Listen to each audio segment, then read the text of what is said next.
Good evening, world, and welcome back to Coaching Unpacked. The crowd goes wild. Woo!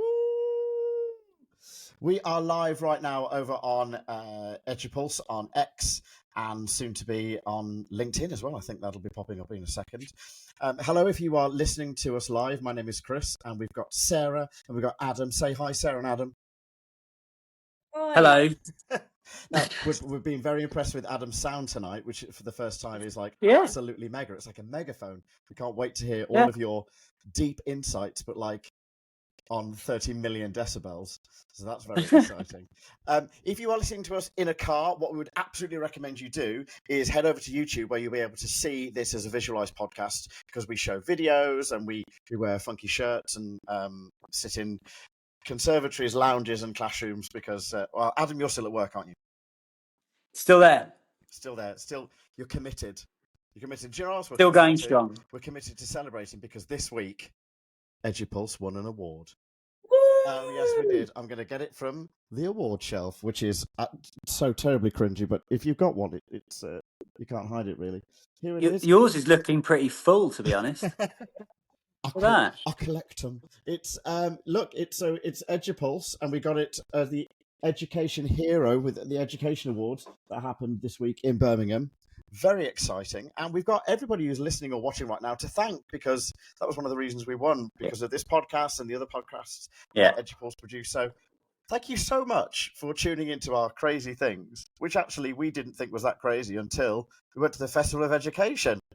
And the amount of people that came and said hi, and that they're like listening to us. So if you're from the Festival of Education and you came to say hi, this is us saying hi to you. Sarah, how was it with me, basically the best videographer ever, filming you on a hay bale for your Substack? Wonderful. It was wonderful. There are no end to your talents, Chris. But there was, because we couldn't secure the golf buggy we had. Which is we got kicked off a golf buggy, didn't we? There were so many health and safety violations that we committed. We sat under trees, we sat on golf buggies, we fell off hay bales, we just didn't do well, did we? I didn't think I would ever be told that I had to move in case of falling branches. Yes. That felt a very Wellington College thing to have happened. The falling branches that hadn't fallen in a very, very long time and were showing no signs of potentially falling. Those crazy, those monkey trees, weren't they? With all the branches look like... Yeah, solidly in place is what they were. Solidly in place. They were. Are you equipped to make that kind of assessment of the situation? Let me just check the award shelf and see if I've got a botany. Yes. Tree surgery. Is it up? No. I'm afraid not. Right, well, welcome back to Coaching Unpacked. This is episode 8. Very exciting. So last time our podcast was all about rehearsing performance action steps. And just before we moved on to the next step, we stopped the episode and we said, come back next time. And we've been making people hang with bated breath. So today we're going to be talking about planning action steps. So Sarah, what makes those two things different? Good question. So performance action steps are all about a technique that's enacted by the teacher in lessons. For example, you might have an action step around using a technique called self-interrupt, where if a student interrupts the teacher when they're talking, they kind of stop mid-sentence. You might have a performance action step around giving clear instructions, around delivering an explanation, etc. So all things that are enacted by the teacher. And then on the other side of the coin, you've got planning action steps.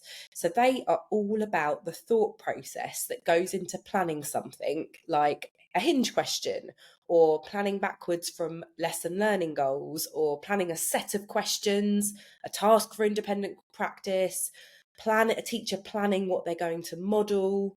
So they're all things that kind of happen outside of the lesson. And the idea is that you rehearse the thought process that goes into doing that, planning that particular thing. You don't get up and rehearse it the way that we showed everybody in the previous podcast episode. Yeah, that's right. And for today as well, we're going to look at learning how to plan a model. right? So that's the example that we're going to look at today. So it's planning how to learning how to plan a model that incorporates metacognitive thinking.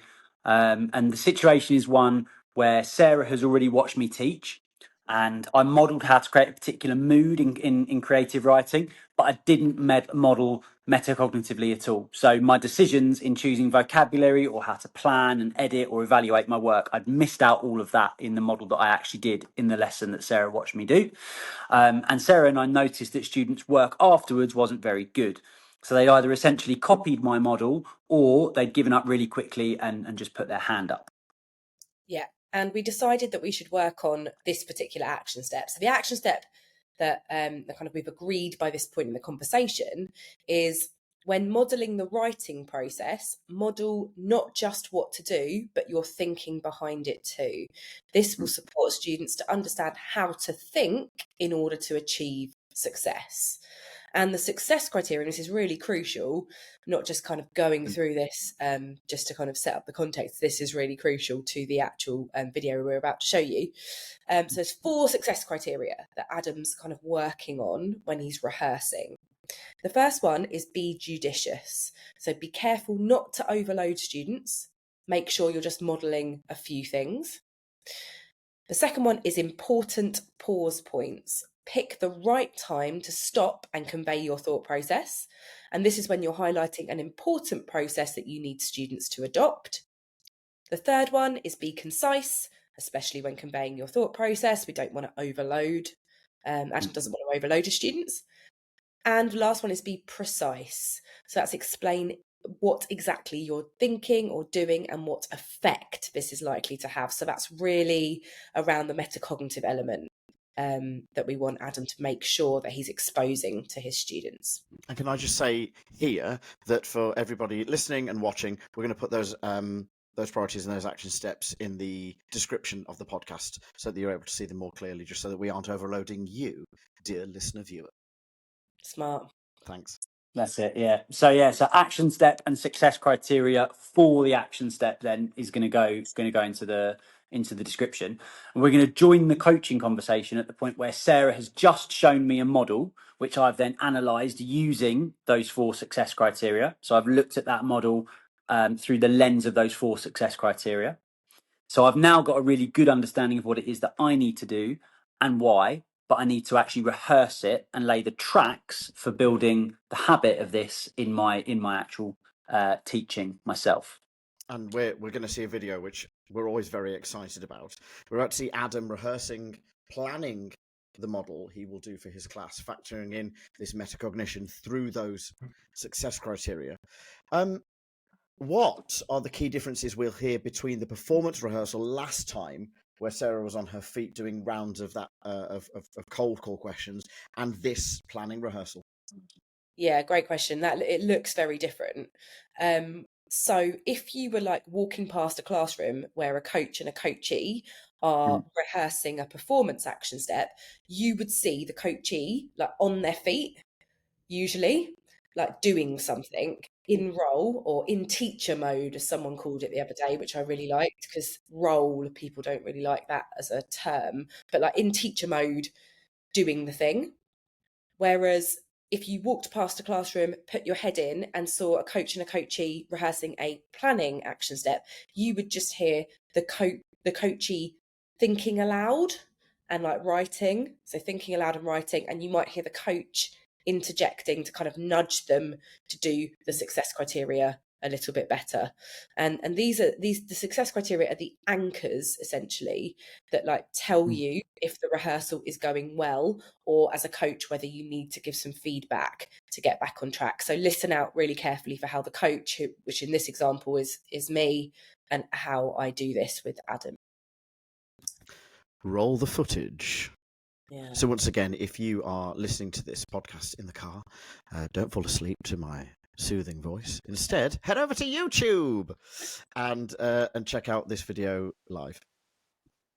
Awesome. I'm going to hit play. It's about 6 minutes long. Stick with it. It's really good. You will get a flavour of what the coachee, who is Adam, does as he's rehearsing a planning action step, and Sarah, me as a coach, does when to kind of keep him on track with those success criteria.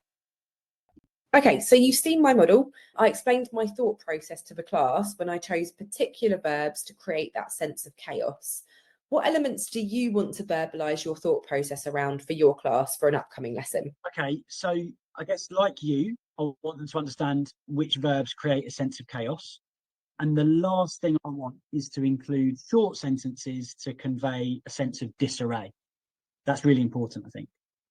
So you're going to think aloud as you plan, i.e. script, your metacognitive modelling for an upcoming lesson where you said you're teaching them how to write to create that sense of chaos. So keep referring back to the success criteria as you plan, and I might step in to prompt you to do those success criteria as we go. Okay, sounds good. Let me just grab a piece of paper. Right. Okay, so I'll plan to start writing and then pause for my thought process. So something like year 4, how I create a sense of chaos in this paragraph with my use of verbs and how I use short sentences to convey disarray. So I think these two things are probably me being judicious, which is one of the success criteria, because there's not too much at once. It's only those two things. Great. And what makes you think that's the right amount for your class? Well, they've shown me in their writing work that they can confidently use verbs and adverbs and different sentence lengths, but not necessarily to create effect. So I think that probably focusing on two things, like verbs and short sentences, is going to be enough for them without overloading them, and it'll enable them to experience some success in their writing as well, or at least that's my hunch. Yeah, that seems to make sense. Okay, so I'll start writing on the board at this point, I think. So I'll go, the boat lurches violently, hurtling passengers into a tangled mess of arms and legs. So I think I'll pause at this point because it's an important pause point, just like the success criteria says. And I think it's important because I want to highlight my thinking around using those verbs. At this point. So I think I'll say, I've chosen the verb lurches to show how the boat is veering from side to side. It's out of control, and this really lends itself to a sense of chaos, because when something is out of control, you don't know what it's going to do next. So one of our success criteria is be concise. So just take a look back at your scripting there and just slim it down so you get to your point really concisely. Okay, yeah, no, I see. I've kind of repeated myself. Right. So what I'll say instead is, I've chosen the verb lurches because it shows the boat is out of control and we don't know what it will do next. This creates a sense of chaos. Much more concise and less likely to overload the children, which is why we've got that success criteria in there. So you're also being precise there too, because you're emphasising the effect of the verb as well. Right. Okay, good stuff. Okay, so then I'm going to get into these short sentences. So I'll write glass shatters, we'll start, screams pierce the air. So I think this now is another important pause point for me because I can emphasize the use of those short sentences. So I'll say, notice how I've used 2 short sentences. These create chaos because they show 2 dramatic events in quick succession. And that is a flavour of planning rehearsal. I love that. One of the things I was thinking as it was happening is, I don't know whether you've ever worked with any people who are advanced drivers. So police officers or kind of firemen. Oh, yeah, advanced drivers. They talk out loud their journey. So as they're driving down the road, they literally go, lady on the left, pedestrian crossing, 2 children, 1 dog, pause, the road is coming, now we're going to go over the bump. They literally narrate their journey and their thinking behind everything. And there's this, it's kind of a way of just advancing their thinking. It's out loud, it's mapping it out loud, and they're taking the load off their own brain because they're saying it. That's what they're thinking inside. They're just verbalizing and vocalizing it. It just made me think of that as a kind of an advanced cognition thing. But I really got that. The teacher, like I said, he's literally thinking out loud as they plan. So Adam was thinking out loud how we would plan this model. And I noticed that it all kind of hinged on the success criteria, which is exactly what you'd asked for, Sarah. So as an example, I kind of made a note of Adam basically saying, I'm only doing these 2 things because I'm being judicious, which I thought was a really cool way of saying it, which is obviously it's one of the success criteria, but judicious to me is just a really good word. And you were not modeling too much at once. So you're being incredibly specific about linking what you're doing to the success criteria. Yeah, exactly. And I think it's really important to say at this point as well that coaches won't necessarily do that at first. So as a coach, you need to encourage teachers to do this to keep their thinking on track. And it really is about, I think, just making sure that people have something to hold themselves accountable to when they're doing that thinking out loud. Because it's not necessarily natural to think in success criteria, but they are what we think makes the technique sort of in inverted commas work. So we need the teacher to repeat them and use them as much as possible, so then they become part of their habits of thought. And I think that's the really important thing we're trying to do with this type of rehearsal. We've talked in performance rehearsal about laying the tracks for habit of performance, habits of what you will actually do. In rehearsal of planning action steps, rehearsal of action steps that are about planning, we're going to try and lay the tracks for the patterns of thought that we want the teacher to eventually just be doing naturally. And the way that we lay those tracks is we have to have some kind of concrete guidelines for those tracks of the habit, and those concrete guidelines are the success criteria.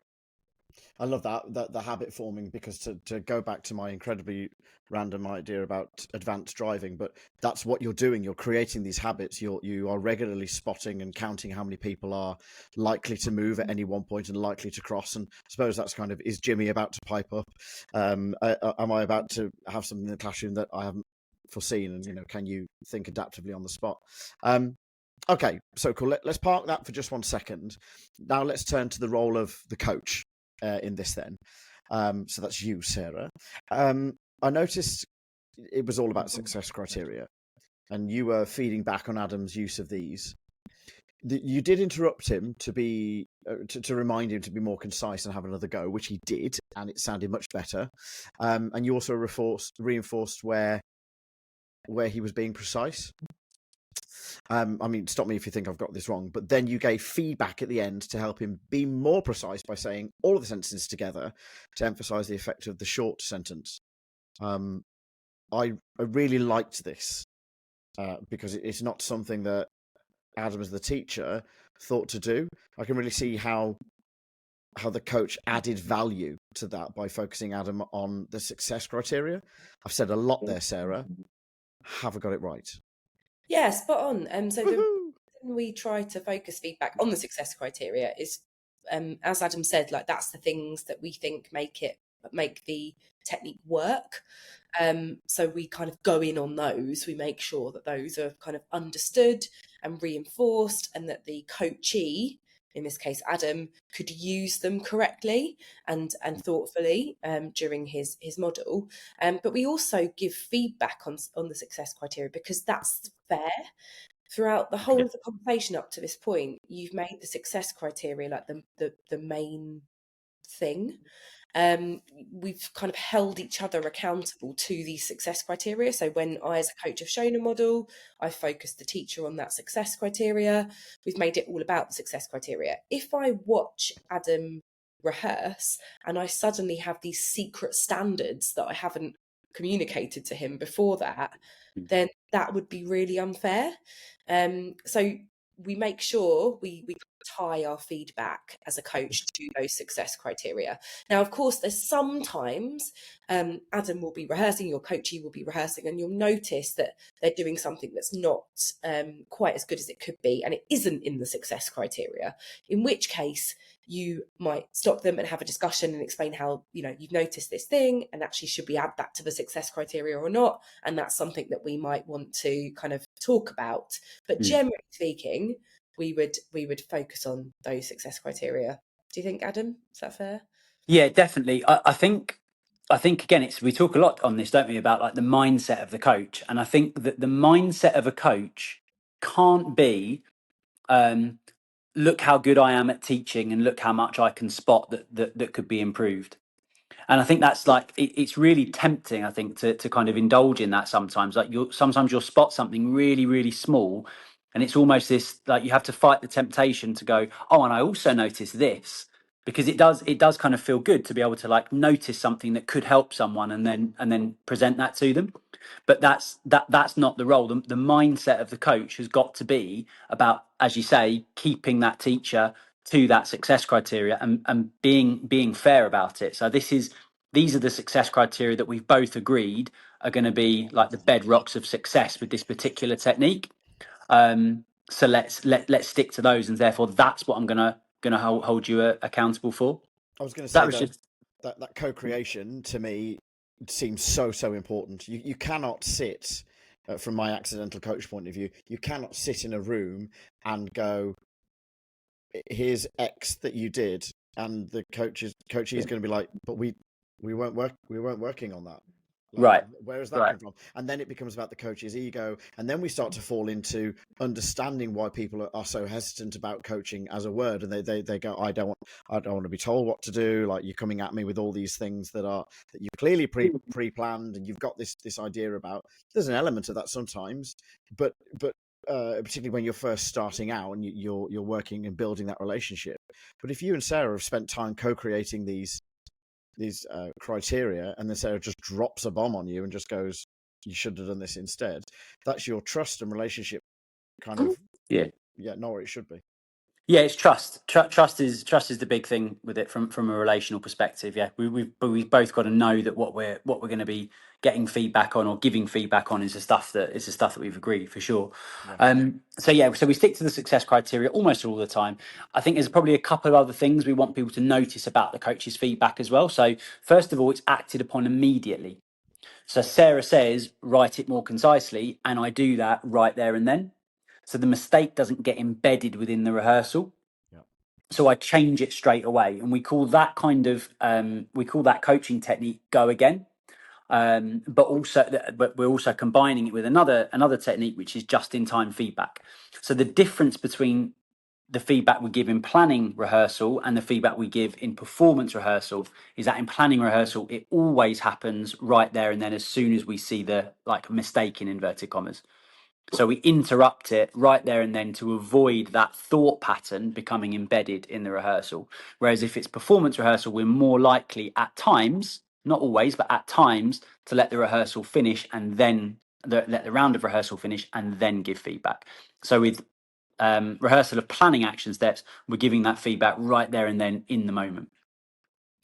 And that's also because you don't always have rounds of rehearsal with planning. Like, Adam's not going to plan this this model for his class and then plan another model and do like 15 rounds of it, or he might, cry. So with performance techniques, you tend to do rounds, so you give that feedback in between rounds, but you can also give just-in-time feedback, and maybe we do a whole episode on just-in-time feedback. Just-in-time feedback in performance rehearsal. There's an episode. Yes, nice. We'll do it. That sounds good. Just in Time is my second favourite character to Father Doobie-Doo. And if you don't laugh at that, then you've not been listening to enough episodes. I'm afraid. Or maybe you've listened to all the episodes and you still didn't laugh at that. I'm not sure we're going to listen to any more episodes. But yeah, so that go again piece Yeah. is really important. That just-in-time feedback Yeah. thing is really important. And the other thing to note is that Adam is planning for an upcoming lesson. So we're not looking back at the lesson that I watched as a coach and going, let's fix what happened. We're looking forward to another model that he's going to be doing and how to make that metacognitive. And that's because that will be really useful for Adam. It saves him some planning. Like, it's something he's going to use really quickly so we can see how it works. So that's like a really important thing to plan. You're planning to be like your rehearsal to be forward focused. So we sometimes call this technique clean and close. So rehearsal is clean because it's done with a focus on the success criteria with no distracting elements, and it's close because it's about a real upcoming lesson, and that's really important. I love that. Clean and close.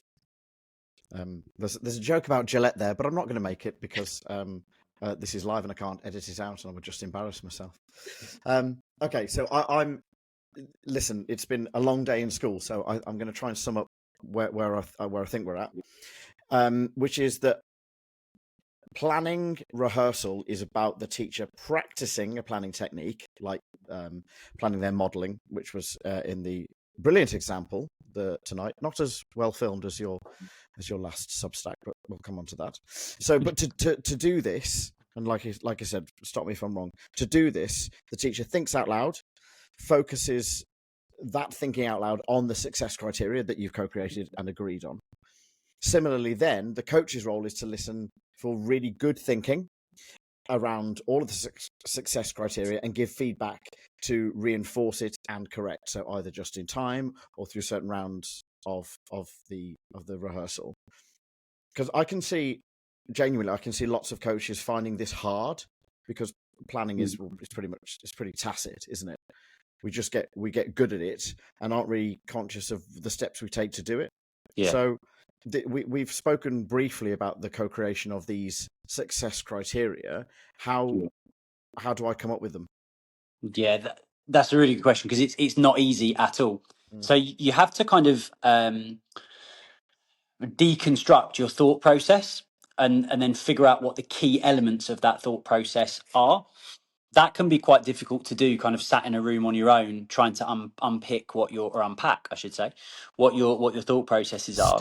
Stick to the brand, Adam. Come on, that's it. Coaching Unpicked is that's Coaching Unpicked. Sounds like the first version of the podcast that we did. We unpicked it a little bit, wasn't that? Yeah. No. Well, that means, that we have to think about the first version of the logo and the first version of the name and all those early iterations. There were some absolute corkers in those conversations. But like back to sort of how you would do that, because like sitting in a room on your own trying to do that is hard. And there are lots of different platforms out there that can support you with that. Personal favorite is for me is StepLab. I work for a StepLab school, so we have access to all the StepLab materials as part of that. And StepLab will have it gives you action steps and suggested success criteria for those action steps. But like the really key thing about it, I think, is, and I think this is often misunderstood, is that you can amend them to make them really bespoke. So they're really useful as a starting point, and if they're not quite right for the exact situation that you're trying to plan for, then you can amend them. So that's usually what I do. If ever I'm sort of stuck for success criteria, I will go to StepLab, look at a similar step on StepLab, look at the success criteria for that step, and use that as my starting point and amend from there. Nice. Yeah, I agree, and I work for StepLab, so I would agree. But I think a huge benefit of having StepLab is having access to like banks of action steps and corresponding success criteria, which, like Adam says, you can amend. And actually, it's really useful for your coachee that you've got access to them, but it's also really useful for you as a coach because, as Adam said, like all of this stuff is really tacit. And like it's really hard to like take something you're really good at, reverse engineer it, and go back to being a novice and work out how you pieced it all together.